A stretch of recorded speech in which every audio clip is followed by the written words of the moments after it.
Well, my first hiring of the Hilux on Uber CarShare. Customer was due back at 10:30. They took a 24-hour booking, 10:30 Saturday till 10:30 Sunday. And there's the car. It's not there.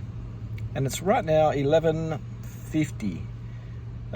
Tried calling the customer, didn't answer. Tried texting, didn't answer. Called Uber, spent about an hour on the phone to Uber. They're saying they may have to report it stolen. So apparently they give a 2-hour window. You got 2 hours from when you drop it off to when it's reported stolen, if they don't make contact with you. The dude has finally just called me back and said sorry he's running late, which would have been nice to know, I don't know, at about 10 o'clock maybe, before you were meant to drop it off. Otherwise I'm just going to sit around and wait for these keys, which is the other option you can do, is get a lockbox put on the car, so people can just, when they drop the car off, they can just put the key in the lockbox, which is what I think I'll do from here on, because I definitely don't want to be sitting around waiting for people for hours on end to drop a set of keys off, because I got other shit to do. I don't have time to be sitting around for 2 hours, that's for sure. As I'm sure most people don't. But punctuality's a big thing, whether it's with car sharing or just life in general. Just show up when you're meant to be showing up. Pain in the ass. But anyway, let's hope he actually turns up, because he told me about 10 minutes he'd be here, and that was about 20 minutes ago. And here I am still waiting, so let's hope he actually shows, otherwise I'll be missing one car still. Well, the Hilux has been dropped off, so he's 2 hours late. I had to call him 400 times, I think, to finally get him to answer. And when he dropped it off, he obviously said sorry. He reckons he's been stuck at work, but I can tell you that's not true, because he had a pair of thongs on and it's reeked of alcohol.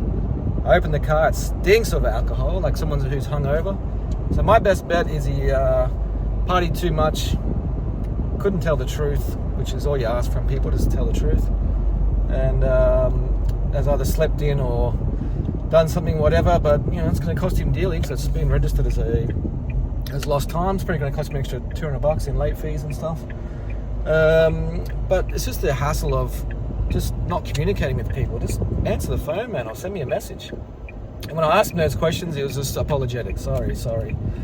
But young fella, not the end of the world. Reckons he hadn't driven it much, but you know, there's no fuel in it, so a tank of fuel lasts a fair way. So I don't know if that's what he classifies as not driven much, but I can go from here to I think I can do about 400 k's on half a tank. So we'll see what happens, and go through the process with Uber to log all the details and see how much this booking's going to make us, to see if it's worthwhile. But look, I'm sure there's plenty of borrowers who are excellent and you have no dramas, but you're always going to have the ones who are shit and a pain in the ass. And that just comes with anything you try and do with in the higher share economy, or if you're in business or doing whatever, you're always going to have problems. You're dealing with human beings, you're going to have problems. So let's see what this car sharing journey takes us, and see if we can make some money and buy a few more cars and get a few less grey white hairs maybe. I don't like my chances.